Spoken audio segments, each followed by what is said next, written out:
Começando por aqui, mais um podcast, porém um podcast edição especial, né, que a gente starta aí, dá o start hoje, na verdade, falando aí de grandes nomes da comunicação, da imprensa no interior de São Paulo e trazendo aqui para o estúdio para conversar, para contar as histórias, relembrar, fazer uma visão, né, gente, do que é a área da comunicação hoje, o que mudou nesses anos.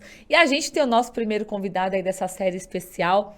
Falando aí de 33 anos de TV, já foi da Marinha do Brasil, veio lá do Rio Grande do Sul, mas fez aí boa parte do seu legado no jornalismo, na TV, nas matérias aí, tantas matérias de polêmicas, né, gente, que precisavam ser retratadas com esse olhar especial jornalístico e que ele sempre trouxe isso muito bem e traz até hoje aí, ainda para a TV, né? João Carlos Borda, seja bem-vindo, Borda. Ô, Jô, muito obrigado pela oportunidade, é sempre muito legal trazer um pouco dos bastidores do jornalismo, porque normalmente as pessoas nos acompanham naquela telinha, naquele quadradinho e não sabem que os bastidores são muitas vezes mais ricos, mais densos de informação, mas que pelos filtros que nós temos do jornalismo, nem sempre a gente consegue transmiti-los. Então, eu acho que esse momento é muito legal para mim, porque posso contar um pouco da minha história e muito interessante também para quem está do outro lado acompanhando, que nem sempre foi ao ar. Essa postura de voz é sempre assim?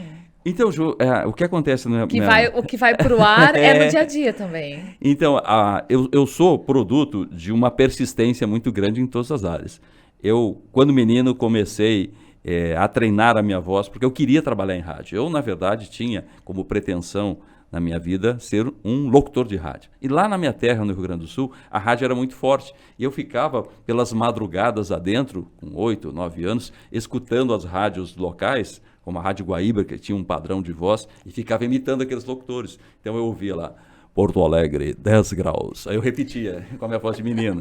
E aí isso foi talvez melhorando a minha dicção e me aperfeiçoando para chegar no jornalismo. Então, hoje eu acho que muitas das coisas que me deram uma certa distinção profissional foram resultados dessa persistente busca que eu tenho, em todos os níveis, como alguém para treinar a voz, como alguém para treinar a comunicação com a câmera, falar para a câmera na televisão, depois como palestrante e hoje como um escritor. Então nós somos, assim, um processo contínuo de aperfeiçoamento, né?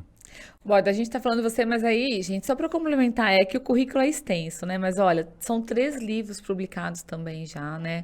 A gente tá falando aí da sua trajetória de 33 anos na televisão, mas só de Globo, vamos dizer aí, quanto tempo?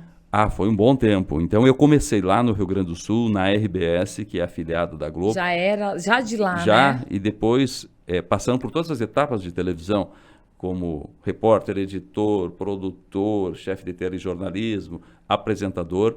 Fui para Campinas, IPTV, e em Campinas começou uma nova etapa para eu chegar até a rede, ou seja, para entrar no Jornal Nacional. Naquela época havia uma restrição muito maior de aprovação dos repórteres que poderiam entrar nos jornais de rede da Globo, sobretudo no Jornal Nacional. Então, dentre os nomes que foram sugeridos, eu, felizmente, fui aprovado pela Central Globo de Jornalismo, passei 2 meses em São Paulo, depois mais 2 meses no Rio, trabalhando como um funcionário da Globo, para conseguir a habilitação para entrar no Jornal Nacional. Hoje não tem mais isso, né, Borda? Mas antigamente tinha muito essa regra, né? Era um padrão. E aí as pessoas Padrão perguntam... Globo, né? Um padrão Globo muito rígido. E por que havia o repórter de rede? Por que ele era escolhido? Porque ele era o mais bonito? Claro que não, senão não teria passado nessa seletiva.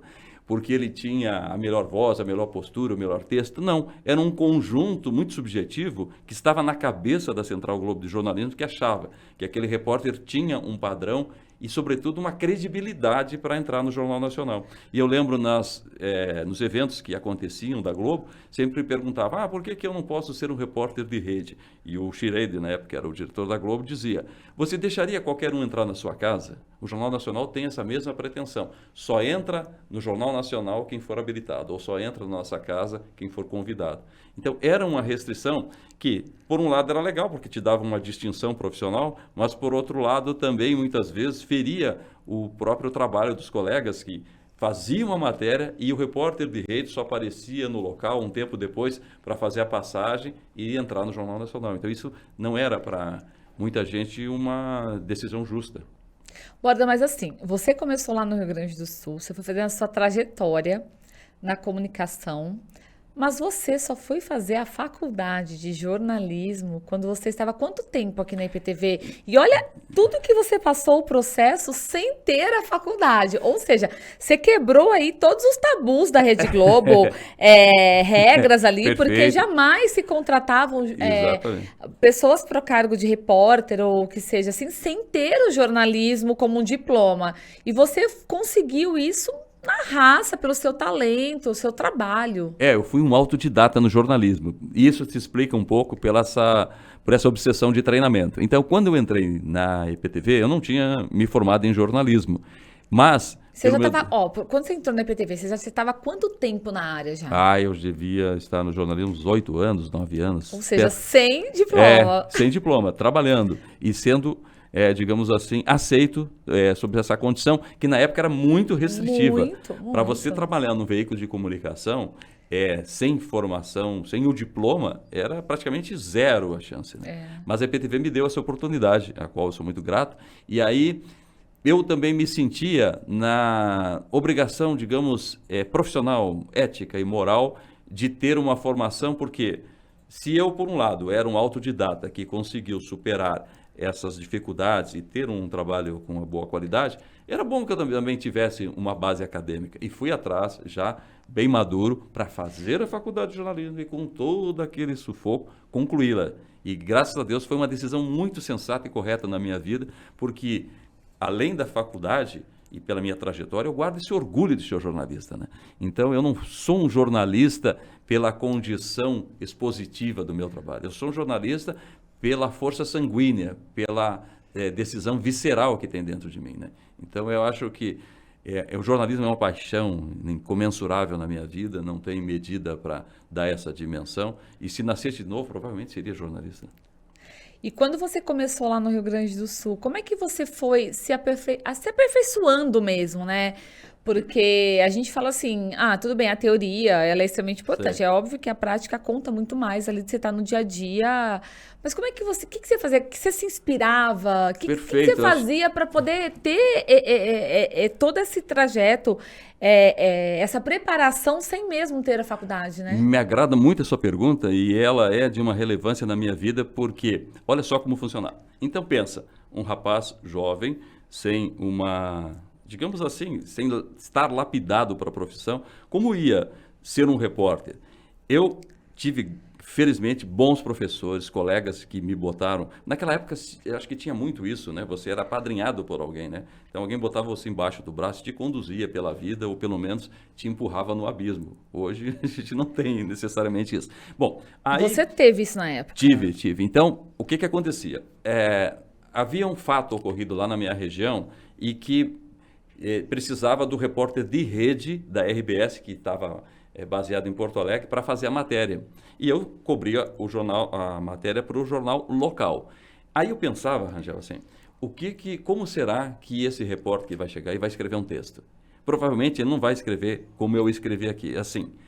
O acidente aconteceu na estrada por volta da meia-noite, quando 2 carros bateram de frente. Era o meu texto. Um texto básico, né, simples, se não pecava, mas, por outro lado, também não trazia uma atração.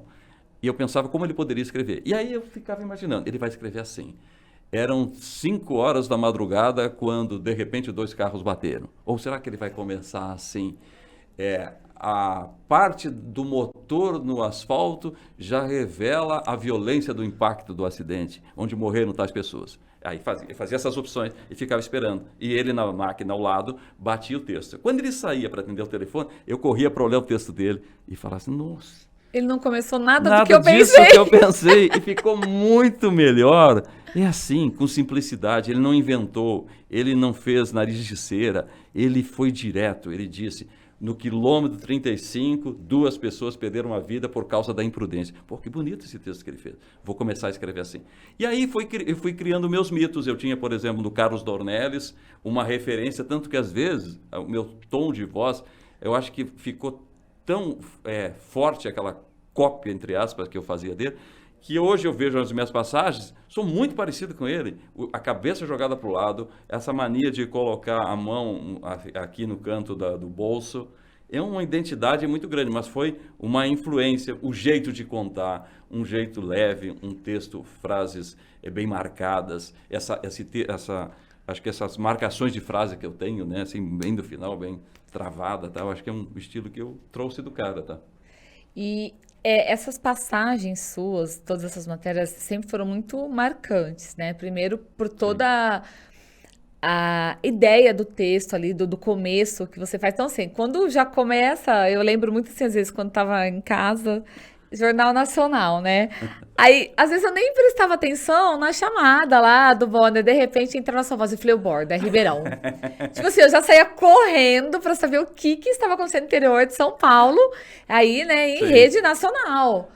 Então, assim, é uma coisa que você fez a sua personalidade ali, o seu posicionamento de jornalista que marca muito, né, Borda? Então, seu posicionamento de voz, Eu acho que sei. a sua preocupação mesmo com o início, né? Como é que você começa? Isso, Como é que eu vou exatamente. chamar a atenção, né, Perfeito. quando Você vai essa matéria acredita para o ar, que até né? hoje, em tudo que eu faço, mesmo na CNN, eu sempre penso que você tem dois começos da matéria. Isso que está na minha cabeça. Primeiro, eu penso que a matéria é um corpo. Ela tem cabeça, ela tem o corpo e tem o pé. A cabeça é aquilo, claro, que o apresentador chama, mas que o repórter também tem que ter uma sequência. E o encerramento, quando a gente fala nota-pé, não é por acaso, é que é um corpo mesmo. A matéria, para mim, é um corpo. E esse corpo tem que ele tem que ornar, ele tem que ser harmônico, simétrico. Então, quando eu penso numa matéria, eu acho que ela tem que ter um impacto para pegar. Então, eu sempre briguei ao longo da minha vida e continuo hoje brigando para fugir do clichê de começar assim, o acidente aconteceu, não sei o quê, o protesto, pessoas com cartaz protestaram. Às vezes, o detalhe, eu lembro que eu fazia muita matéria do meio ambiente para o Terra da Gente. E eu tinha um olhar naquela época que era assim. Quase todas as matérias começavam. Amanhece no Pantanal, amanhece na Amazônia. E era um estilo que os repórteres adotavam, e aquilo virou uma moda de fazer assim. Eu começava diferente. Eu pedia para o editor, para o cinegrafista, fazer uma imagem de uma formiga andando na floresta. Uma imagem de um pequeno insetinho, uma borboleta voando. E aquilo, para mim, era o começo de olhar uma matéria. Então, se eu começava uma matéria que tinha muito lá em Rondônia, borboleta, então eu pegava umas borboletas voando. Aí, assim... São batidas de asas numa imensidão que os olhos não captam, sei lá o que e tal. Aí abria a imagem e você saía daquele voo da borboleta para um voo do helicóptero ou da imagem que nós estamos fazendo. Então, não se trata de ser melhor ou ser... não se trata de louvar, de falar em causa própria e tal. Se trata, assim, de falar de estilo, de olhares. Eu tenho esse olhar porque eu tenho o olhar do detalhe. A vida me fez assim. De enxergar aquela coisinha pequena. E esse seu olhar, esse seu detalhe, você já chegou a ter alguma imposição, por exemplo, de, isso não dá para ir para o ar, assim, já aconteceu isso em algum momento? Porque é um diferencial que você criou para a sua carreira, né? Para sua história no jornalismo, né? Sim, você, por exemplo, quando nós fazíamos matéria para o Jornal Nacional, você tinha um filtro naquela época, não sei hoje, muito grande. Então você passava pelo editor local, passava pelo editor de São Paulo, passava pelo editor que estava cuidando da sua matéria no Jornal Nacional e, por fim, pelo William Bonner, que aprovava e sugeria alguma mudança. E o editor, você sabe como é, ele tem, muitas vezes, até a própria vaidade de botar o dedo lá para dizer que mexeu na matéria, né? Mesmo que eu comece assim, eram 10 horas da noite, ele fala, não é legal. Às 10 da noite, é melhor você falar às 10 da noite, porque eram 10 horas da noite. Faz uma mudança que não é tão profunda, mas que deixa a marca dele. E é natural que seja assim, não a crítica ao editor, que talvez se eu viesse um dia a ser editor, talvez eu faria também a mesma coisa. Então é do jogo do trabalho. Mas algumas vezes, sim, começos foram mudados, o editor enxergava de um jeito, eu enxergava do outro, mas como o repórter é um subordinado ali, né, senta e aceita a mudança. Então isso acontecia. Em alguns momentos, outras vezes as minhas ponderações davam certo, outras vezes não davam. Tá.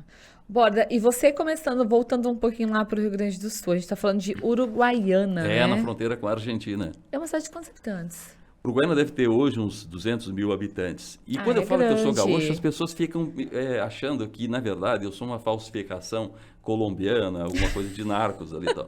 Porque pensa assim, gaúcho, com esse cabelo preto, essa cara de índio, e eu explico. O Rio Grande do Sul tem basicamente duas formações. A de origem europeias, italianos, alemães, suecos, enfim, e a origem lá da fronteira, que é de índio, com um pouco de espanhol, que é meu caso. Então, essa cara mais, assim, marcada é de uma característica do homem fronteiriço. Eu trago na minha cara, no meu cabelo, no meu sorriso e no meu jeito de ser as características de um homem de fronteira. Eu sou desconfiado, eu sou fraternal, mas ao mesmo tempo eu também tomo distanciamento. É impressionante, né? Como você tem a região imprimindo uma personalidade própria, né? E quando você começou, o seu pai na época era tipógrafo, né? Isso. E ele tinha, ou seja, um periódico lá na cidade e tudo mais. Você cresceu em meio a tudo isso e a gente está falando aí de impresso, né? Só que você foi para o rádio e para a TV. Isso, meu pai tinha um jornal chamado Correio de Notícias, que sucedeu um outro que se chamava O Espião, e que esse nome saiu porque era um jornal que foi criado na época da ditadura militar e não cabia muito esse nome O Espião. Então, meu pai teve alguns problemas por ter esse jornal chamado O Espião. Aí meu pai vem e cria o Correio de Notícias, sistema tipográfico, em que meus irmãos também trabalhavam. Sistema tipográfico é aquele que você tem, para quem não conhece, um componedor onde os tipos são retirados das caixas, nos devidos lugares, e montado o texto ao contrário. Tanto que hoje ainda eu sei fazer isso. Então você pega e escreve a coluna do jornal de cabeça para baixo. Você escreve todo ele de cabeça para baixo, para que quando for na impressora, saia corretamente. Então, eu fazia isso, eu era jornaleiro, eu era cobrador, e eu era também... Eu comecei, na verdade, no jornal do meu pai, como lavador de página. Então, isso eu tive uma ascensão anos? muito grande. Eu tinha uns 9 anos, 10 anos, eu chegava do colégio e as páginas que eram usadas na impressão do jornal, elas precisavam ser, a tinta precisava ser retirada, eu acho que com potássio na época, para ficarem limpos os tipos para serem reutilizados. Aí eu lavava aquelas páginas. Aí depois eu fui tentando almejar um crescimento no jornal e passei a ser jornaleiro. Eu já fui crescendo, né? De lavador de página, virei jornaleiro, de jornaleiro eu virei cobrador, de cobrador eu virei repórter. Foi ganhando a confiança, né, do seu pai. Meu pai confiou no meu trabalho. Mas, por exemplo, você nunca pensou em ir para o impresso, para o escrito? Assim, ou claro, hoje com os livros que você escreve, por exemplo, na sua... Sim, não, de começar, na sua trajetória, né? Mesmo, você acabou indo ao rádio assim, e depois TV, né? Olha como eu estava com o pé no impresso. Eu mostrei para a Daniela, que não conhecia, provavelmente grande parte das pessoas que nos assistem aí não conhece, a Linotipo. A Linotipo era o sonho do meu pai. A Linotipo era uma máquina que substituía a produção manual de composição de uma página por um sistema mais automático de inserção dos tipos. Uhum. Depois, o sonho do meu pai era comprar uma offset, que era caríssima, inviável, não tinha como tal. E eu vivi a vida com essa fantasia da offset. Aí, olha só como a vida cruza. Quando nós lançamos a nossa editora e imprimimos o nosso primeiro livro, eu vi a offset rodando as páginas do nosso livro. Aquilo me remeteu à minha infância e me trouxe assim um sentimento muito mágico, um saudosismo de um momento que era o sonho da minha família, do meu pai principalmente, e minha, né, o meu sonho de menino, de ver uma offset funcionando. Muito legal. E aí, assim, você está falando de um menino sonhador, né, que vai fazendo a sua trajetória toda aí, até chegar aqui em Ribeirão Preto, sim, né? E a gente tem uma foto, não tem, Vitor, dele? Lá do Rio Grande do Sul, com a família. A gente também separou várias imagens, alguns vídeos. A gente pode ir passando. Olha ali, ó. Quantos anos, Guarda? Aqui eu devia ter uns 6 anos. Sou eu, a minha irmã casando, minha mãe e o meu pai. São em 8, não é? Agora o meu irmão morreu durante a Covid, por Covid, né, durante a pandemia. E aí nós ficamos em 7. Eu sou o 8º temporão de um irmão que tem 10 anos na minha frente. E eu era muito levado nessa época. Hoje eu sou mais tranquilo. Entendi. E você lembra a primeira vez que você entrou em rede nacional? Lembro. Como que foi? Eu lembro que foi o seguinte. Primeira matéria... Bom, Quando eu entrei na RBS em A gente Uruguaiana, tem um vídeo também da Isso, RBS, não tem exatamente. aí, Vitor? Essa primeira matéria eu vi aqui Ah, de eu acho que a longe gente já. pode até passar. Olha primeiro, vamos observar a estampa do repórter. Um cabelo que mais parece aqueles guardas londrinos, né? Aqui do Palácio. Quer ver? Coloca aí, Vitor, só o pedacinho e aí a gente já comenta. Vamos lá. Ônibus, ele gasta em torno de 400 mil cruzeiros. Se gasta muito para vir ao Brasil participar num festival desses, né? 4 meses de trabalho. 4 meses. Essa matéria aí, Primeira matéria em rede. em rede. Era um Rock in Rio, primeiro Rock in Rio. Foi o primeiro Rock in Rio. E eu fiz a matéria mostrando a entrada dos argentinos ali pela fronteira para chegarem até o Rio. Aí você vê, o cabelo, um cabelão gigantesco, inadmissível na televisão. Você consegue um pôr pausado aí, sotaque. Vitor, a imagem? Você acha Só pra assim, gente ver o cabelão olha o tamanho da passagem da dele. peruca do menino. Olha lá. Ó, um cabelo grande, um sotaque fronteiriço forte, que parece um argentino falando, né? Olha lá, pronto, foi pra TV. A pronúncia dura, seca. Para participar do Rock in Rio Festival, um argentino gasta em média Aí, Borda. Eu devia ter uns 21 anos, eu acho. Eu tinha saído Cara, da Marinha 21 um ano e anos pouco. você já estava em rede nacional. Entrando no jornal hoje, com o microfone da RBS. E o bolso, ó, é imperdoável o repórter deixar um negócio no bolso, o óculos, seja lá o que for. E a gente tá falando assim de rede nacional, mas hoje você, pela Rede Globo, você entrou em todos os programas. Todos os jornais eu entrei. Todos os jornais, né? Aí comecei a luta. Primeiro, entrar no SP1, consegui. Depois no SP2, depois do Jornal Hoje, Bom Dia Brasil, e aí Jornal Nacional, Fantástico, Globo Repórter, que eram as pérolas para um repórter, ou seja, o Tesouro da Rainha, eram o Jornal Nacional e o Fantástico, né? Então era uma coisa que você buscava. E não era só o seu esforço, você podia vender a melhor pauta, mas pensa assim, Jornal Nacional, recebendo matérias do Brasil inteiro, com um repórter ainda em ascensão, buscando o espaço. Era difícil você furar aquele bloqueio. Tanto que, quando eu fui aprovado pelo Schrader, lá na Globo, ele me disse assim, você tem agora a habilitação para entrar no Jornal Nacional. Agora, você precisa enfrentar uma outra fase, é você se sustentar, porque você pode entrar uma vez no Nacional e nunca mais entrar. Né? Mas por quê? De repente, por não ter ido tão bem? Né, ter ido tão bem, ou ter desapontado o editor. Por que o repórter de rede era importante no Jornal Nacional? Porque ele era uma relação de confiança. O editor que pilotava um repórter de rede, eles tinham uma confiança mútua, porque, pensa assim, da mesma forma que o editor chegou a ser editor do Jornal Nacional, a carreira que o cara fez para chegar no Jornal Nacional. E um repórter pode ferrar a vida de um editor. Uma informação mal apurada, qualquer uma situação, bota um editor para a lona. Né? Então, é uma relação mútua. Não era só você ali, Isso, né? Exatamente. Então, uma confiança. Um ao vivo, eu fiz E o até primeiro ao mesmo vivo. toda a equipe, tudo que está por trás ali na Exatamente. região. Se porque... compromete todo mundo. Aham. Eu nunca esqueço, o primeiro ao vivo que eu fiz no Jornal Nacional, era o Chapelin, na época, que apresentava. E foi uma rebelião lá em Campinas. E eu estava naquele namoro para ser aprovado no Jornal Nacional. E aí foi um dia mais terrível da minha vida como jornalista, eu acho. Porque lá pelas 6h30 da tarde, a rebelião comendo e tal. Aí vem, seguinte, vai entrar ao vivo no Jornal Nacional. Meu coração batia. Eu estava desesperado e tal. Aí quando eu botei, Juliana... Não era nem uma matéria gravada, era Nada, ao vivo, assim, ó. E ao vivo pá. em terra. Hoje mesmo, com 200 anos de televisão... Tipo assim, uma você nem errada ao chance de vivo. não errar ali, entendeu? Ou, se eu errasse naquele ao vivo, eu não virava repórter de rede. Eu dizia, que cara fraquinho, não conseguiu. Aí eu coloquei os fones, rezei para tudo que é santo, alguns até nem existiam. E quando eu ouvi a voz do Chapelin, agora, aquela voz, né, Cristina? Não, agora, interior de São Paulo e tal. Aí, bum, bum, bum, bum, bum. Eu só escutava meu coração, não escutava mais nada. E mandei lenha.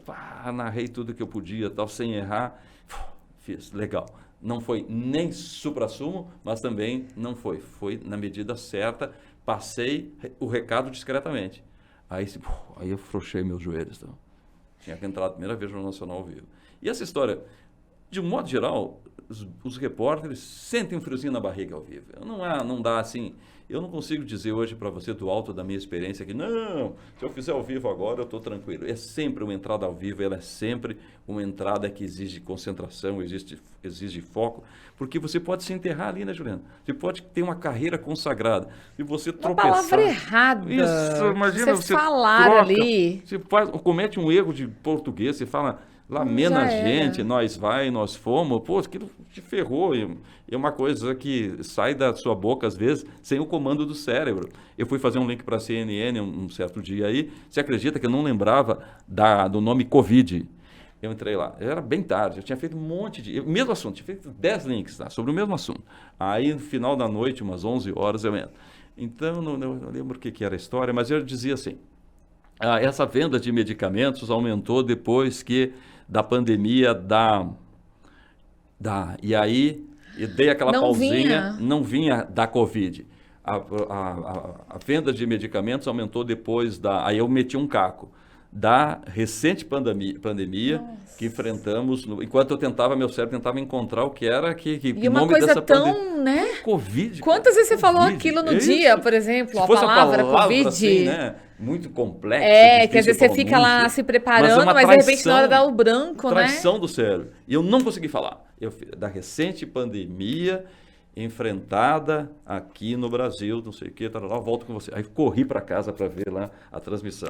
Ficou mais ou menos, mas não saiu o Covid. E eu te perguntar isso também. Você sempre se autoavaliou, por exemplo? Muito. Você acredita que até hoje... De pegar os VTs, de olhar, de rever, de falar, nossa, isso aqui eu podia ter feito isso. Primeiro, postura na televisão. Tô com o ombro caído, podia ter ficado com o ombro mais reto. Estou mexendo a mão demais, ou estou mexendo de menos. A entonação de voz está artificial, não está conectada com a transmissão da mensagem.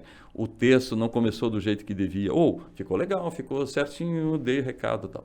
Hoje, quando eu mando o WhatsApp, você acredita que eu ainda escuto antes de enviar para ver se a voz está certinha, para ver se sai. É uma coisa de louco. Então, foi tão autoadestrado nisso, que se eu mandar um áudio para você, Juliana, ok, combinado, amanhã a gente se vê. Não está legal, amanhã a gente se vê. Vou fazer de novo. Oi, Juliana, tudo bem? Então, às 4 eu passo por aí. Às 4 da tarde. Juliana, às 4 da tarde. Então, vê como isso tem uma importância na minha vida, né? Cada louco com as suas manias, né? Ô, Borda, e você aqui, quando você já chegou para Ribeirão Preto, vamos falar um pouco agora mais do interior aqui e de Ribeirão Preto e toda a sua trajetória, né? Você chegou aqui em 2001, é isso? Eu acho que mais ou menos 2001. Mais ou menos, né? Nessa época. E você veio já para fazer, na verdade, não tem um segmento, né? Sempre foi o que aparecesse ali, né? Isso, eu já vim para cá, já como repórter de rede, e aqui eu virei repórter especial, na verdade, né? Então, mas você já veio como repórter especial ou não? Não, cheguei como repórter de rede, aí depois aqui eu viro repórter especial. Tá. Então você já veio para cá com esse rótulo de repórter de rede, essa responsabilidade. Já vim com esse status, com essa condição. E aí, de novo, desbravar Ribeirão. E por Ribeirão tinham passado os grandes repórteres que hoje estão na Globo, né? Você tem Burnet, você tem Ailton Scamparini, você tem um monte de gente aí que passou por aqui, né? Que passou por aqui. Então, Ribeirão era um celeiro de bons repórteres, o Canelas, né? Então, muita gente boa, tá? E aí, a gente começou aos pouquinhos para colocar as matérias de rede no Jornal Nacional. E o repórter de rede, ele, na verdade, ele não tinha horário, né? Não tinha. E aí, isso era uma coisa que eu enfrentei muito em Ribeirão, principalmente eu nunca fiz tanto ataques de carros fortes e empresas de valores quanto aqui em Ribeirão. Se eu fizer uma retrospectiva na minha vida, eu acho que eu cobri todos os grandes assaltos ocorridos na região. Eu me lembro de alguns, aquele de Mococa também, e todos eles foram para a rede, né? Um para o Fantástico, aquele da empresa de valores aqui foi para o Fantástico. Então a gente cobriu muito. E isso reforçou a minha imagem de um repórter voltado para a violência, que começa lá em Campinas. Quando eu estava em Campinas, começou a CPI do narcotráfico, que levou para lá deputados que investigavam uma rede que envolvia poderosos, empresários, policiais no Brasil, e começaram por Campinas ali algumas investigações. E lá eu fiz parceria com o Caco Barcelos. O Caco Barcelos fazia as matérias investigativas aprofundando o assunto e eu fazia as matérias factuais para o Jornal Nacional. Entrei a semana inteira no Jornal Nacional. Aquele momento marcou a minha vida, porque eu comecei a me interessar e aí me debrucei mais sobre pesquisar tráfico, pesquisar violência, corrupção. Foi também o que me deu a credencial para trabalhar esses temas com mais facilidade em Ribeirão. E hoje mesmo eu continuo com o pé muito fincado nisso, apesar do jornalismo que eu faço hoje ser mais light, mais factual, mais leve e tal. Mas o jornalismo que me move, o jornalismo que preenche a minha vida é esse, da porrada, do hard mesmo, né? E aqui em Ribeirão, você sendo repórter de rede, mas você também acabava fazendo algumas que às vezes não entravam na rede, né? Não, eram matérias que tinham a sua repercussão regional muito grande, mas que não tinham força suficiente para se tornar uma pauta. Mas sempre eram matérias mais de peso, né? Vamos dizer assim. Então, que são as especiais, que precisavam ter esse cuidado maior, essa sua expertise, a chefia e tudo sempre mais, me reservou essas pautas mais complexas, né? Essas pautas que, embora não fossem matérias para a rede, mas que exigiam uma experiência maior, uma dedicação, talvez até um aprofundamento de fonte e tal. E eu acho que eu fui um repórter sempre bem abastecido de fontes. Eu sempre comento isso. O grande patrimônio que nós jornalistas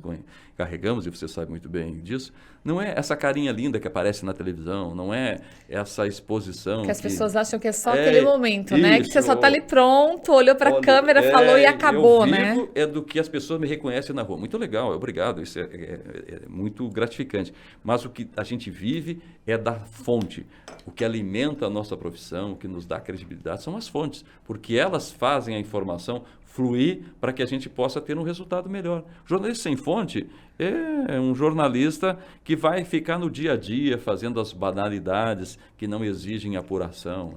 E você soube fazer as suas fontes, e principalmente nessa parte de tráfico, de corrupção, isso, né? Nessa área mais assim de... Hoje eu tenho assim contatos, Ju, se eu quiser fazer, como já fiz, matérias nas fronteiras do Brasil, em 5 minutos eu consigo acertar os pontos onde eu quero fazer essas matérias com aquelas fontes que eu garanti quando fazia essas matérias. Então, eu quero fazer, como fiz, Ponta Porã, quero fazer sobre tráfico de armas. 2 minutos eu sei os canais e eu vou para Ponta Porã, na fronteira do Brasil com o Paraguai, e faço a matéria que eu quero, por essa relação com as fontes, né? E assim, Borda, mesmo que você é pautado, por exemplo, às vezes você tem a produtora de pauta e tudo mais, que ela vai te entregar o que você tem que fazer. Mas esse diferencial de você também levar essa questão de você ter essa intimidade com as fontes, e até mesmo quantas pautas que você mesmo não levou, né? Perfeito. Para a TV, né? Exatamente. Muitas matérias partiram do meu olhar diante de uma situação que às vezes a produção ou a chefia não perceberam, mas que tinha ali um pontinho para ser explorado. E até porque está dentro, está interno, isso, né? Você está para a rua, você foi no local, você conversou, A né? produtora e o meu chefe não falaram com o delegado, não falaram com o promotor, não falaram com o bandido. Eu fui lá e descobri, pelo bandido, que existe uma rota que ninguém conhece de tráfico em tal lugar, que a produtora e o chefe não saberiam. Então, aquilo já me dá uma situação. Por exemplo, algumas matérias que eu faço aí, hoje, para eu falar sobre assalto a carro forte, de tanto fazer essas matérias, eu sei os fuzis, as armas que os bandidos usaram, os calibres, como se organizam, como esse esquema celular das facções criminosas, como eles dividem o trabalho. Enfim, tem uma série de informações que estão na minha cabeça, né? Que se for preciso ao vivo, eu fico 1 hora falando sobre facção criminosa, de tanto fazer essas coisas. Ô, Vitor, vamos pôr uns videozinhos de algumas matérias pra gente comentar, porque assim, hoje a gente, resumindo aqui, né? Certo. Algumas matérias suas aqui em Ribeirão Preto que marcaram muito e que foram para a rede nacional toda. A gente tá falando aqui, ó, caso Joaquim, né? Do menino Joaquim. Perfeito. A gente tem o assalto, o carro forte, não só um dos últimos aí, que foi um dos mais impactantes, mas vários, né, que ocorreram em que você fez a cobertura. A violência contra as trans. Perfeito. Né? E a gente também tem, que eu acho que é o que você encerrou com chave de ouro, que foi a Sevandija. Estou errada ou não? Não, Sevandija foi de fato assim um assunto muito marcante para a cidade e também para a minha vida, porque de repente Ribeirão Preto se vê mergulhada diante de um escândalo que, embora a gente soubesse esboçar, não tínhamos a dimensão e nem aquele impacto que a denúncia trouxe. Não? Então aquilo acho que virou a cidade de um modo que trouxe um marco, né? E eu acompanhei aquilo desde o começo. Eu acompanhei a Sevandija desde o primeiro dia, como o caso Joaquim. Foi o primeiro repórter a chegar a esses locais. Estava lá na frente da Polícia Federal quando os presos eram conduzidos e fui atrás para ouvi-los e tal. Então, aquilo para muita gente pareceu um repórter impiedoso perseguindo as pessoas. Não. Na verdade, ali foi a posição de um repórter representando a sua comunidade, cobrando daquelas pessoas explicações, porque eram políticos, eram empresários, eram pessoas sobre as quais a sociedade devotava uma confiança e uma credibilidade e que ali estavam diante de uma denúncia da Polícia Federal, do GAECO, e elas precisavam se manifestar. Então, acho que todo o trabalho que nós fizemos pela EPTV na Sevandija foi sempre de mostrar o fato e de também ouvir essas pessoas. Se elas, por razões próprias lá, não quiseram explicar, a matéria foi assim para o ar, mas a gente sempre procurou mostrar esses dois lados e registrar esse fato. Então, a Sevandija me marca muito. E como é que você sempre conseguiu manter essa imparcialidade, Borda? Então, eu consegui... Sendo um ser humano, vamos dizer, né? Porque primeiro é um humano ali, cobrindo, fazendo, só que ao mesmo tempo você tem que segurar esse jogo de cintura, porque você tem que passar aquela... porque a gente pode ser contaminado pelo momento, Exatamente. né? Quando se trata emoção, de né? julgar valores, todos nós temos a nossa formação e os nossos olhares, as nossas concepções, que podem influenciar no resultado do nosso trabalho. Agora, eu sempre reforço isso, Juliana, eu não tenho, em relação às pessoas que foram denunciadas, nenhuma relação de aproximação ou de distanciamento que permitisse qualquer invocação de paixão. Ou seja, eu conduzi a matéria contra o fulano ou contra a Beltrana porque eu nunca gostei deles. Nada. Eles nunca me fizeram nada. Eu também nunca tive por eles qualquer tipo de desprestígio.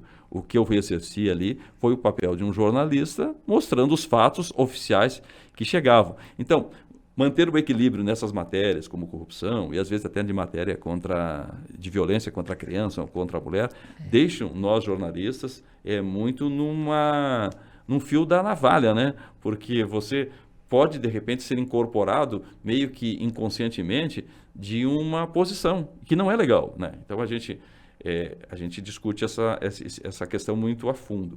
Eu comentei com você, recentemente saiu um livro discutindo esses pontos. Será que o jornalista tem que ser tão somente objetivo quando se depara com uma questão de racismo, com uma violência contra a mulher, contra a violência contra a criança, contra a trans? Ali, sobretudo, tem um ser humano acima de qualquer coisa, né? Então não dá para você se pautar tão somente pela imparcialidade, pela objetividade. Um caso de racismo repugnante, um caso de pedofilia repugnantes, são situações que não dá para você ficar, estou mostrando os dois lados. Então, se cobra muitas vezes que nós precisamos ter uma posição mais dura em relação a isso, em defesa da sociedade. O Vitor, põe alguns videozinhos para a gente comentar, para o Borda relembrar um pouquinho. Vamos lá. Se a memória não falhar...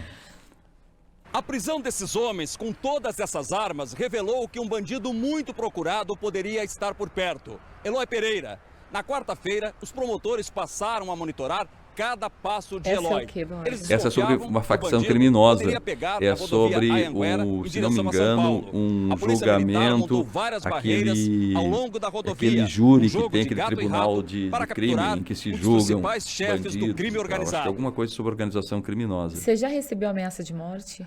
Já não, assim, necessariamente de morte não, mas sempre você tem a tentativa de intimidação. Primeiro, aquela mais comum, que você já passou também, de vou te processar. Então, assim, um monte de processo. Mas isso, eu sempre atribuo a uma forma de tentar calar o trabalho do jornalista. Mas quando o jornalista está baseado em fonte, ele se sustenta, porque você tem uma fonte te dando informação, você tem um fato checado. Quando você é liviano... Muito bem apurado, né? Isso, bem apurado. Veja a Sevandija. Tudo que foi para o ar está baseado numa informação oficial que está lá no processo. Então, não dá para você dizer assim, mas inventou que o fulano era traficante. Não, em nenhum momento alguém fala ou aparece alguma coisa sobre tráfico de drogas. Não há nada nesse sentido lá. O que há lá é informação objetiva e levantada pelos órgãos competentes sobre aquele fato. E sobre aquele fato que a gente noticia. E processos tiveram muitos? Eu já enfrentei alguns processos na IPTV, claro, sempre teve um amparo jurídico para isso, de situações em que as pessoas se sentiram lesadas, seja pelo tom da reportagem ou pelo que elas entendiam que a reportagem não deveria mostrar. Porque a reportagem, ela sempre vai gerar posições adversas, né? Por exemplo, a questão mesmo, sem entrar no mérito, mas a questão política, você vai lá e dá a notícia sobre o candidato X, ou você é do candidato Y, aí você vai lá e dá notícia do candidato Y, ou você é do candidato X. Time de futebol, você vai lá e mostra, sei lá, o jogo do Botafogo, ou você torce para o comercial, você mostra o jogo do comercial, você torce para o Botafogo, porque as pessoas querem, dentro das suas paixões, que você seja também um apaixonado. E nós não podemos ser apaixonados, nem por A, nem por B. Nossas escolhas não podem influir, né? E desses dos processos, todos foram resolvidos, por todos exemplo? Todos resolvidos, nenhum deles gerou uma situação, digamos assim, de prejuízo para a minha empresa ou para mim e tal. Todos eles, porque... A sustentação era exatamente, certa, né? O que a gente noticiou está aqui. O fato sobre o qual nos referimos está em tal página de tal processo ou está na entrevista de tal autoridade.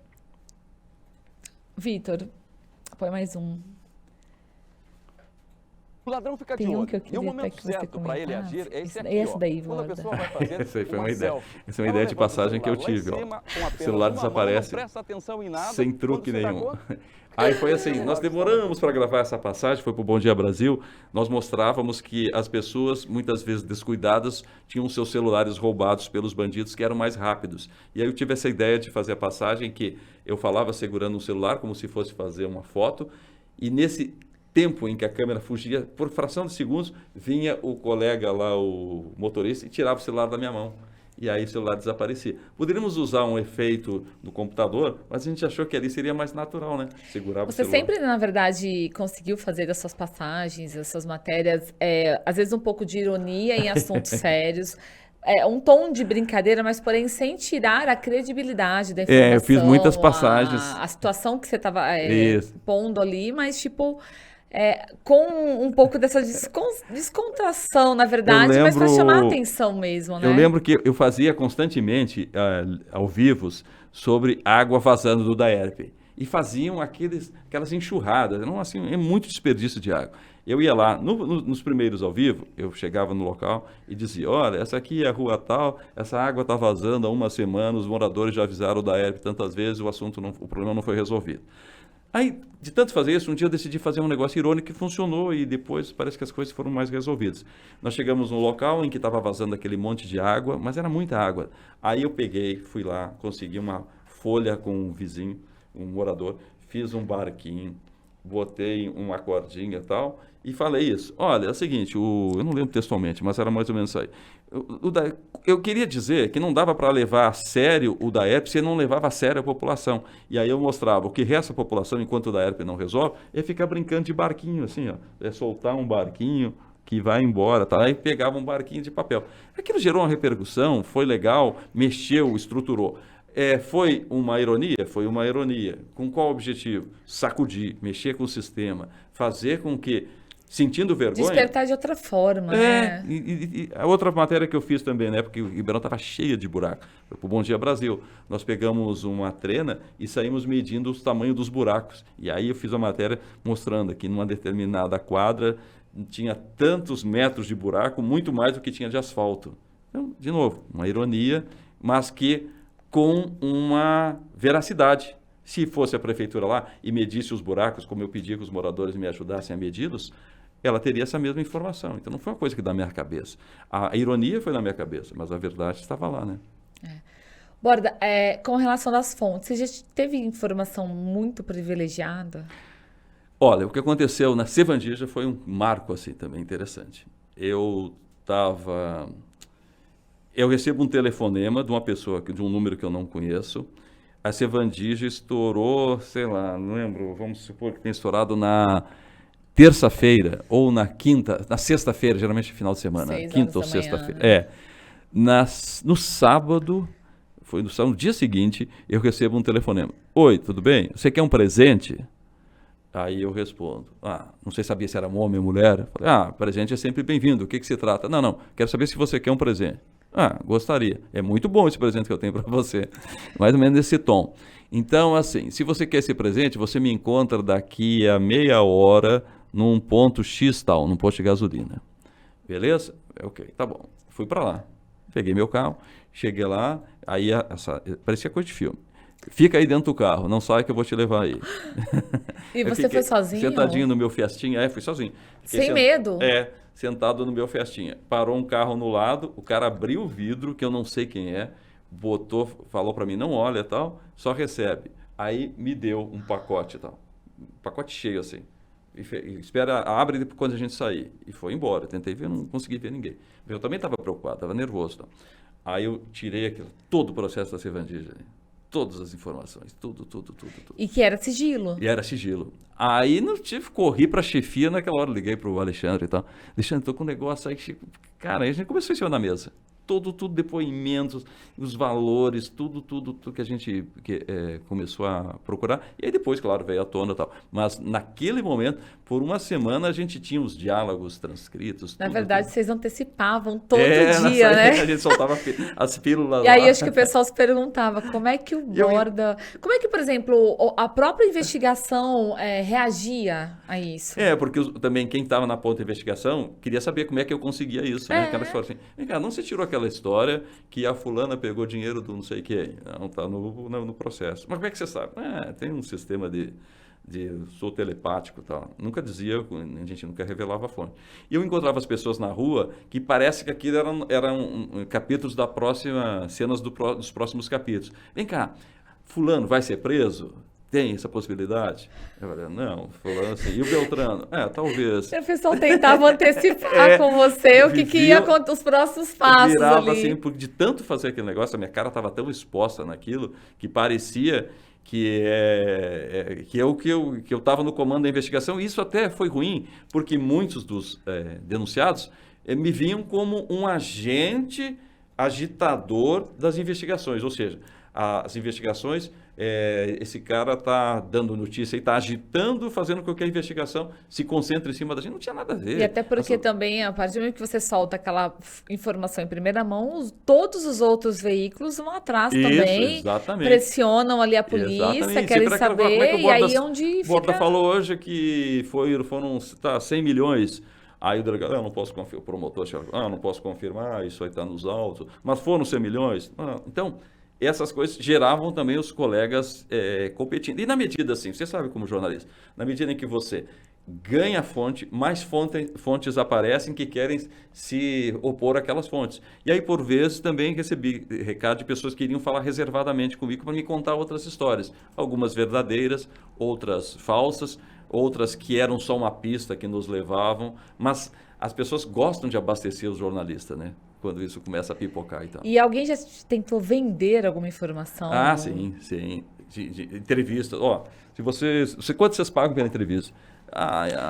Os veículos de comunicação sérios, como EPTV, Globo, CNN, não pagam por Mas não assim, por exemplo, eu digo como fonte. Eu tenho uma informação quentíssima aqui, mas eu só te passo se você me pagar tanto. Isso, exatamente. Mas aí não tem negociação. Assim, mas você já foi, assim? Já, sim, mas é uma coisa sagrada, bíblica na TV. Isso nem se leva para a chefia, porque não tem essa coisa, quanto é, mas nem se for 1 centavo, porque pensa o seguinte, se você paga por uma informação dessas, e depois isso vem à tona, um prejuízo para a credibilidade do jornalista, da emissora, vocês estão pagando por uma entrevista. E você lembra de alguma situação que te marcou nessa parte, assim, de tentarem... De vender matéria ou de... na verdade, assim, por exemplo, uma fonte e ela tem uma informação, mas ela não vai te passar como, para o bom jornalismo, ela quer te passar como um troféu dela para ganhar alguma coisa em troca. Sim, a fonte querendo usar o jornalista. Isso era muito comum. Desafetos queriam te abastecer de informação e até às vezes tirar você do foco para interesses pessoais. Mas também a gente já tem uma certa experiência para saber... Ora, nada cai do céu assim se não for por interesse. Mesmo esse material que eu recebi é porque alguém tinha interesse, por quaisquer razões, de fazer a coisa cair no ventilador. Então, quando você recebe uma informação torta, você já tem um negócio assim, o que é? Eu, por exemplo, na época aí alguém me chamou para uma conversa particular que queria denunciar um determinado partido. Aí eu ouvi o cara, levei para a chefia começou a cruzar a informação e descobriu que esse cara estava em discórdia com um determinado alguém do partido, ou seja, ele queria... Tinha um interesse de... Porque a matéria, quando chega por alguém, é porque tem um interesse. Aí você fala, mas o interesse ele não é ruim desde que tudo aquilo que Sim, você vai apurar, se tem perfeito. procedência, Exatamente. é assim que funciona, né? Por exemplo, como essas mulheres que denunciaram um empresário lá em São Paulo de violência, elas procuraram a Globo e denunciaram esse empresário. Elas tinham interesse, claro, de levar o cara para cadeia, de fazer com que o cara pagasse por esse crime. Nem por isso esse tipo de denúncia deve ser colocada na mesma balança. Elas têm interesse. Claro, elas têm interesse, mas esse interesse se justifica, esse interesse é verídico, o fato é real, né? Ora, e do caso da Sevandija, depois que passou todo o turbilhão, né? Certo. E aí a gente está falando quantos anos? Sevandija foi 2016, né? Então nós estamos falando aí de 6 anos, né? Você cruzou com algum dos denunciados, presos? Várias vezes. Eu passei por coincidência uns 2 meses com uma figura que me odeia. E não é razão por meu diabo, porque não fui eu que fiz a denúncia, eu simplesmente, eu fui o mensageiro, né? Eu não fui eu, quem investigou foi o GAECO, foi a Polícia Federal. Mas nem sempre tem esse entendimento, não tem esse interesse, né? E o ódio se descarrega sobre mim. E aí eu encontrei essa pessoa, num momento... Eu tive até a tendência por conhecê-lo e já ter... Você pode falar o nome? Não, de levar a mão para cumprimentá-lo. Aí eu tirei a mão do bolso e percebi que ele não reagiu e guardei a minha mão de novo. Mas foi bem cara a cara? Cara a cara, sim, muito próximo e tal.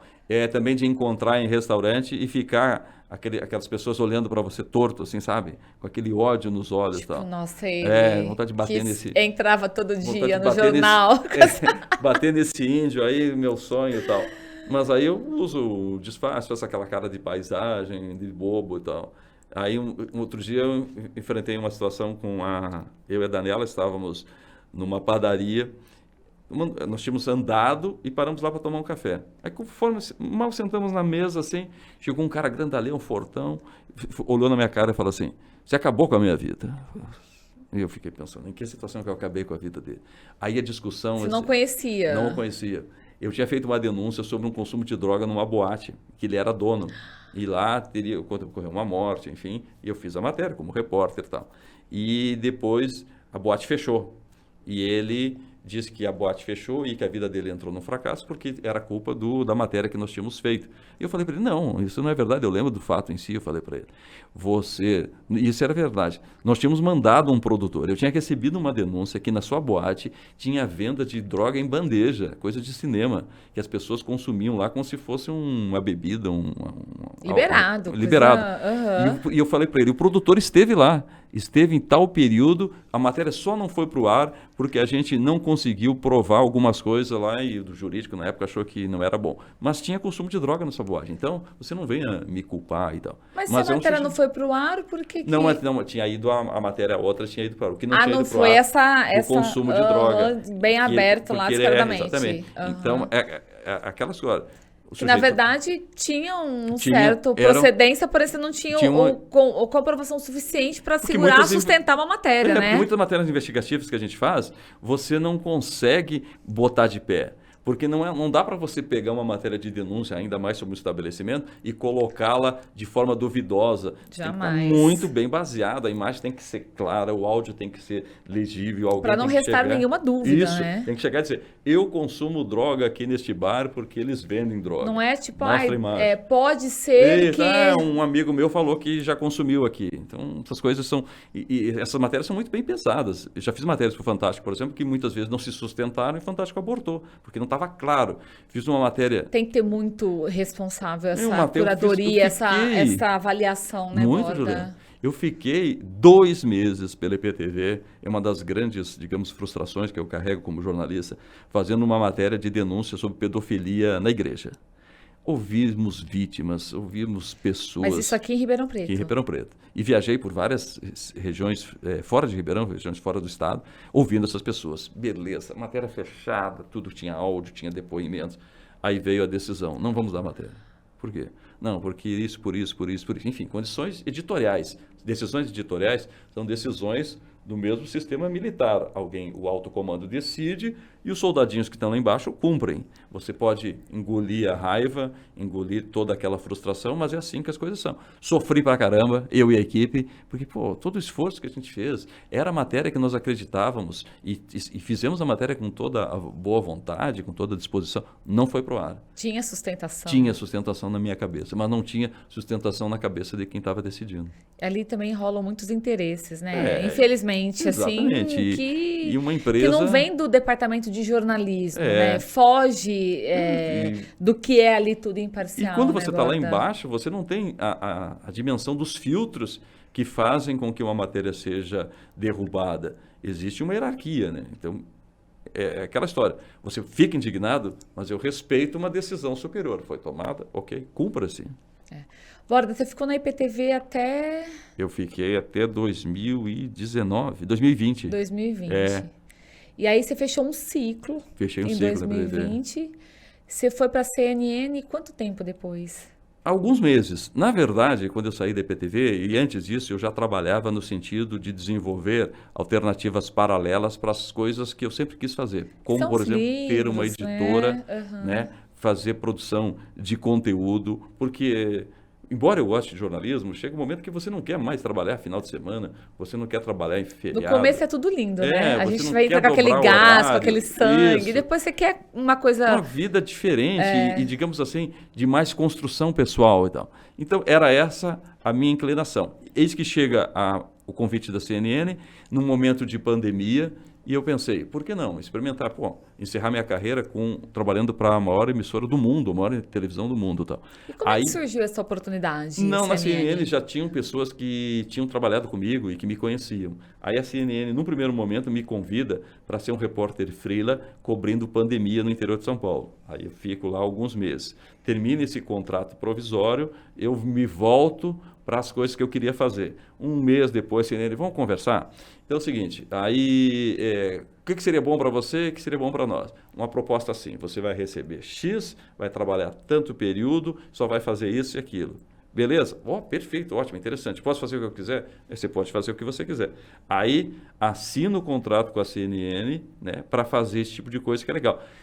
Está chegando no final de um ciclo? Está chegando no final do ciclo. Por quê? Porque, de novo, eu começo a ser repetitivo, fazer jornalismo. Eu quero, já para o ano que vem, fazer coisas pessoais. Quero fazer algo que eu e a Daniela sempre tivemos vontade de fazer numa outra emissora. Então, a gente está no finalzinho de uma despedida para, se Deus quiser, essas coisas derem certo, iniciar o que a gente acha que é um projeto da nossa vida em relação à televisão, numa outra emissora.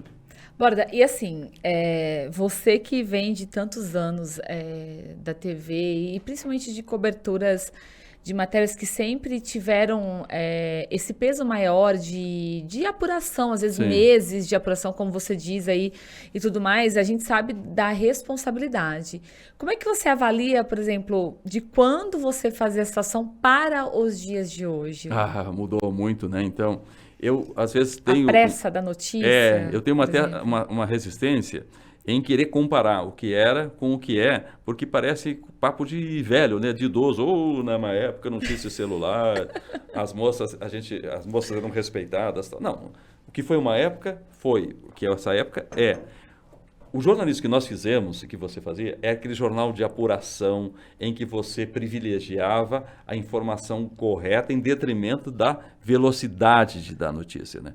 Hoje você tem tão somente a velocidade da notícia e, em alguns momentos, a irresponsabilidade de apuração. E nesse mundo de redes sociais, a gente está muitas vezes copiando o que é a rede social e abrindo mão do que é o jornalismo. Então, eu acho que, às vezes, eu deixo de ser um jornalista para ser um sujeito de operação numa rede social. Não há nenhum problema nisso. Quem faz rede social tem todo o seu mérito, merece todo o respeito. Quem faz jornalismo também. Só que eu acho que ainda nós temos aqui no jornalismo a responsabilidade de apurar certo, porque a gente trabalha com reputação. O jornalismo precisa reconhecer que ele trabalha com reputação e que você pode muitas vezes desonrar uma pessoa, né, trazer um prejuízo para a sociedade, reproduzir fake news, que é uma coisa que é terrível para nós jornalistas. Uma vez uma notícia dada errada, para você reverter isso... Isso. E aí vão muito difícil, né? Você vai ser escrachado, vão trazer coisas que não são condizentes com a tua postura como profissional. Errou porque quis. Esse aí é malandro. E ele está servindo os interesses do fulano. E ele tem esquema. Cria-se uma montanha de coisas falsas contra a pessoa por um erro. Um erro cometido, imperdoável, porque a gente tem que brigar para não errar, mas que não foi deliberado, foi da natureza de um processo rápido. E hoje o que a gente vê dos veículos é notícia. E vê também jornalistas que se preocupam mais, pelo menos, principalmente repórteres, com aquela fotinho que vai no Instagram, do que com a notícia. Eu faço coletivas aí e tal. Aí nós estamos lá trabalhando, cobrindo candidatos, seja lá o que for. O pau comendo aquela confusão de candidato, foi fazer o Bolsonaro lá imprudente, foi terrível lá, um monte de gente, aquela pressão natural, como foi fazer o Ciro, a Simone Tebet e tal. E aí você vê o repórter lá, fazendo selfie, quando o candidato já está dando uma declaração bombástica, né? Naquele quebra-queixo, você não tem uma marcação oficial de que vai rolar uma entrevista. Você está pegando o candidato e atirando e ele respondendo, e no calor da notícia ele dá um fato assim, que é a manchete dos jornais. E aquele sujeito que está fazendo foto, Instagram, fazendo selfie lá, como é que ele... Mas ele está preocupado com essa imagem de rede social. Então, eu acho que é isso que, às vezes, a gente tem que fazer uma autocrítica, né? É isso, eu já não peguei mais nos dias de hoje, porque eu tipo assim, eu sou nas redes sociais, mas hoje eu tenho outra pegada, não, é outra função, né? Mas você mas não na tá minha numa época, cobertura, né, na minha calor, época, né? a notícia ali era em primeiro lugar, né, Isso. Borda? Era eu precisava levar para a redação uma notícia diferente, a responsabilidade manchete, né? A manchete. Eu lembro que quando eu entrei no Jornal Cidade, eu entrei bem crua, assim, eu falo assim, vinha do Jornal Tribuna, já tinha uma certa experiência, mas ainda me faltava esse know-how, assim, de você despertar o que era realmente da notícia ali, sabe? Do furo. Tirar um... entendeu? Que com o tempo o jornalista ele vai pegando no dia a dia. O editor perguntava pra gente assim, qual a manchete? E quando a gente não tinha, a gente falava assim, homem é preso e confessa o crime. Não, isso já demos. Não. Eu perguntei, qual a manchete? Homem é preso, confessa o crime e fala que vai matar de novo. Isso é interessante. No que mais? Vou pensar. Até que fazia... Não, e a pressão que era, que você tinha que falar, meu Deus, o que eu falo? Porque você já sabia que tinha reunião de pauta e você tinha que ter o seu algo bom. A expectativa, Juliana vai trazer a manchete. Juliana deve trazer meu Deus, o aí você escândalo, falava, não sei do quê. O que eu tiro disso? Leite de pedra. Não tinha nada, ninguém falou, não teve acesso à imagem. No meu caso de televisão, eu sempre me abastecia da boa imagem. Então, eu ia lá com um cinegrafista experiente, ficava naquela concentração de burburinho de jornalista. Eu falava para o meu cinegrafista, tenta fazer uma imagem daquela janela se a gente não mostra o cara depondo, sei lá, o cara tomando água. Qualquer imagem que tiver do preso, aí, do implicado. Para TV. Ia lá o cinegrafista esperto, saía daquele burburinho e botava a câmera. Peguei a imagem do delegado fazendo assim na cara dele. Essa imagem, tá? Esse é o furo, é o diferencial. Repórter dá dura no bandido, lá no culpado. Tá? Mas na minha época era isso mesmo. Hoje, igual você tá comentando, mudou muito, eu já não tô mais nessa atuação, mas na minha época eu tinha... Parece que não tem essa cobrança na redação, né? Me traz a manchete. Meu Deus, eu acordava, né? Eu lembro na época de Jornal Cidade, né?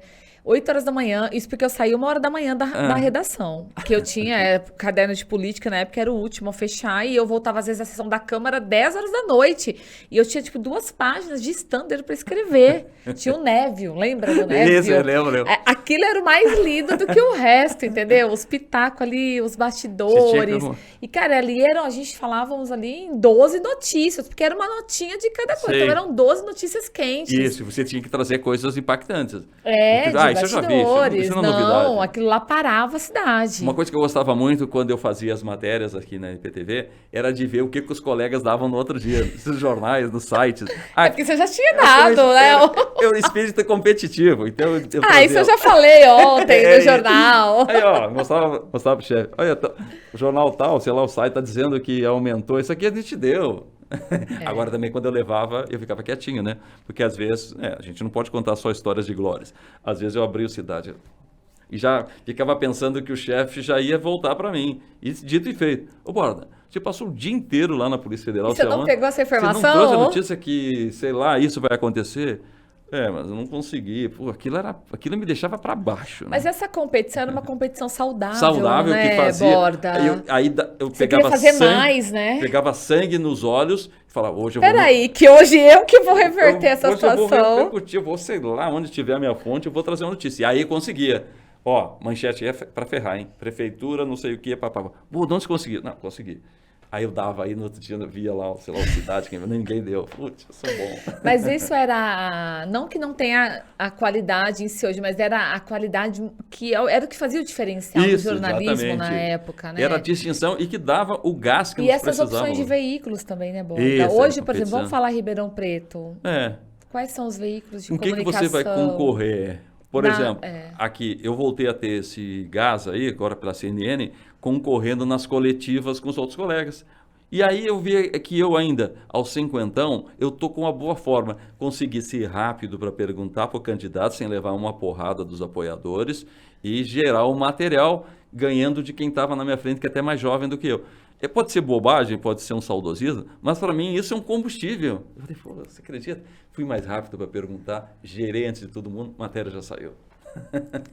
E hoje mudou muito esse perfil, até por conta, eu acho que de falta de veículos também. Isso, né? Exatamente. Porque você está comentando, nessa época a concorrência era, mas nós estamos falando aqui, quantos jornais impressos Ribeirão Preto tinha? Isso, exatamente. Né? Bom, vamos fazer as contas. Nós tínhamos lá naquela época a áurea de Ribeirão.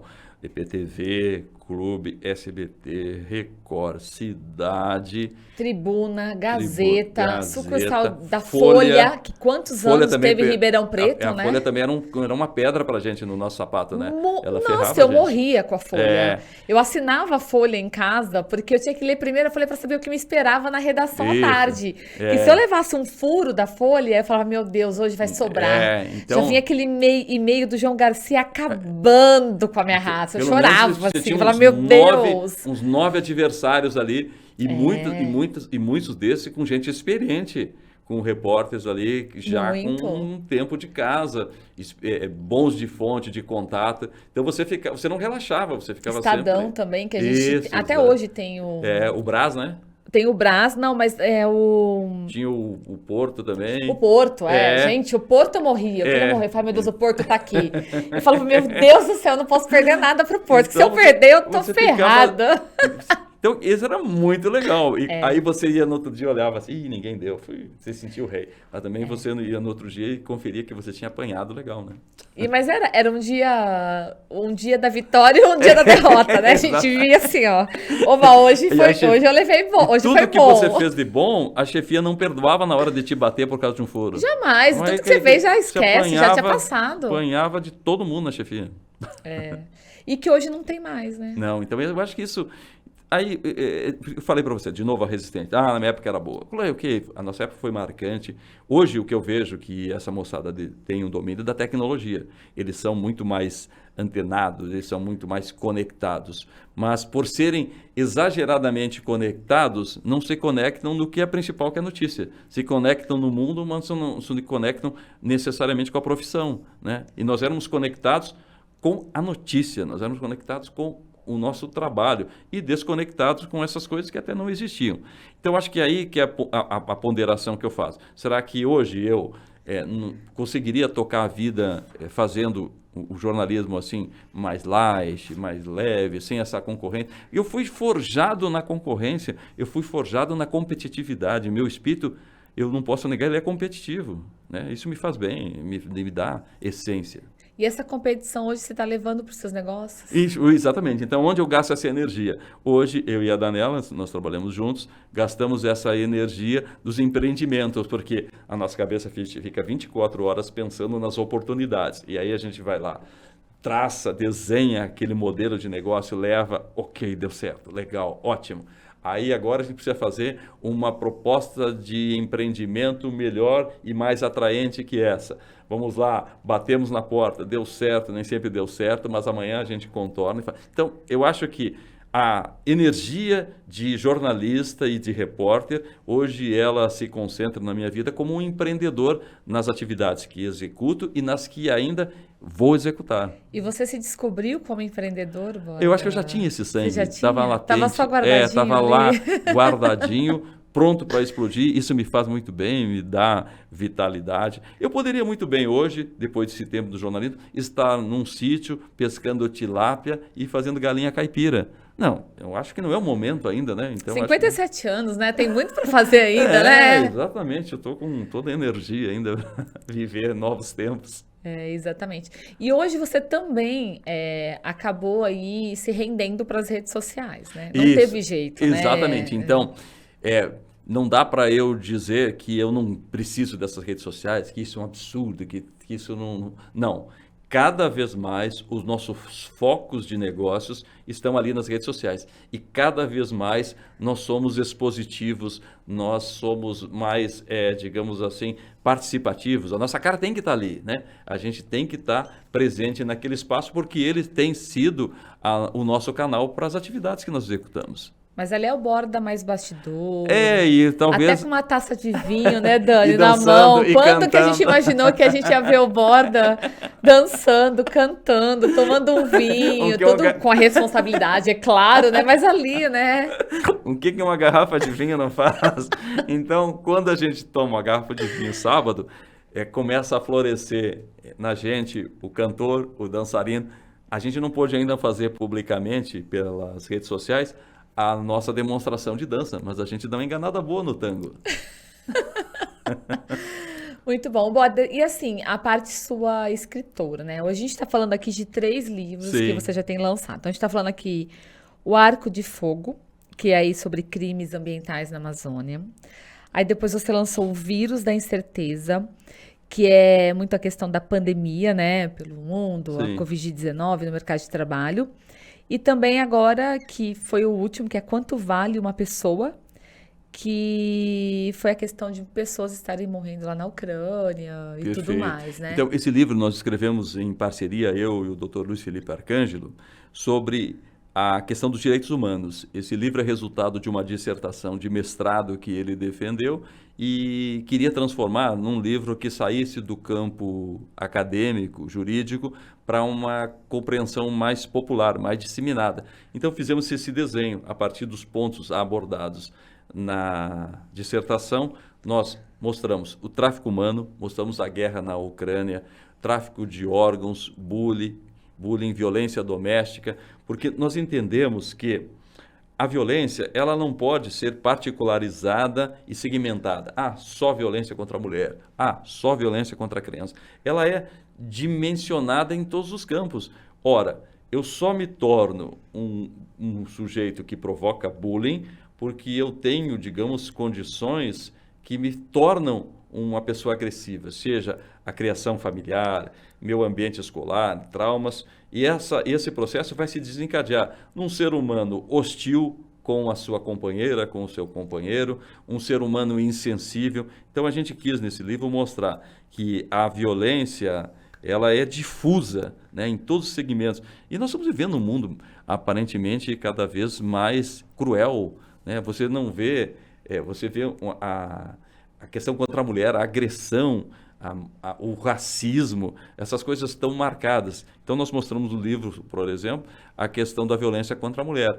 A cada 7 horas, uma mulher é morta no Brasil e a cada 10 minutos, uma mulher é estuprada. São números altíssimos, preocupantes, que só denotam uma sociedade que precisa parar e refletir sobre que modelo de vida quer. E você agora está preparando um outro. E nós vamos lançar agora em novembro ainda, já o segundo livro pela nossa editora Shiro Books, que se chama Bem-vindo ao Futuro, de autoria do Dr. Jorge Sanches, que é muito interessante. O livro mostra como vai ser o futuro depois de tudo que nós vivemos na pandemia. As mudanças que a tecnologia vai provocar no ambiente de trabalho, na educação, nas relações jurídicas, aí nós colocamos lá no livro. Será que vamos ter juízes robôs? Em vez de um juiz de carne e osso, vai ter um robô julgando processos judiciais? Vamos ter, por exemplo, no metaverso, a possibilidade das crianças viajarem pelo corpo humano em detrimento de uma lousa na sala de aula, né? Para onde vão essas relações humanas quando os metaversos estiverem mais presentes na vida da gente? Você vai... Questões jurídicas. Se eu bater num avatar lá no metaverso, eu vou responder por lesão corporal aqui, desse lado, vou responder lá.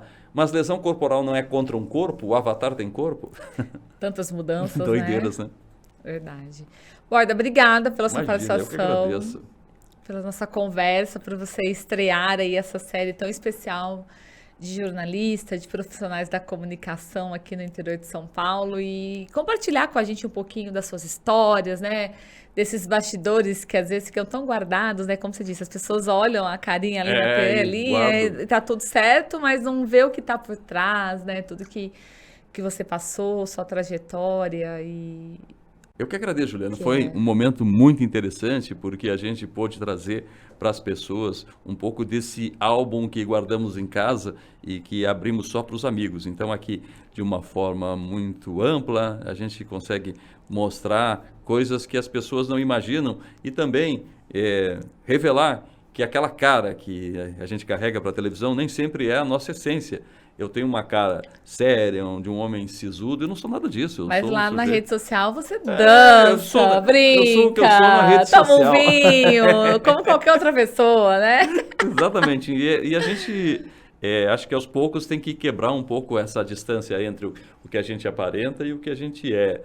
Eu sempre luto para ser cada vez mais coerente com o que eu sou e com o que eu quero ser. É isso aí. Ó, essa caneca é um presente para você, de recordação, de participação que aqui. Joia, muito obrigado. Do nosso podcast. Belíssima. E é um oferecimento da Caneca Itaús RP, e eu já que é nossa namorando. parceira. Muito legal. Vai ser, já vamos mostrar depois no nosso Instagram e vai ter todo carinho. É isso aí, para você levar. E para você, um oferecimento da Caneca Itaús RP, que é nossa parceira aqui, que está sempre presenteando com muito carinho, participando aqui com a gente. Borda, obrigada. Obrigado. Pela sua participação. E vamos falar novamente. Mais coisas, viu, gente? Muita história. E, pessoal, vamos ficando por aqui. Até o próximo episódio. Não vou contar quem é, vocês vão acompanhar por aqui. Você que já se inscreveu aqui no canal, muito obrigado pela sua audiência. Ou tá nos acompanhando aí de outras plataformas de áudio, ouvindo a gente por aí. Até a próxima. Tchau.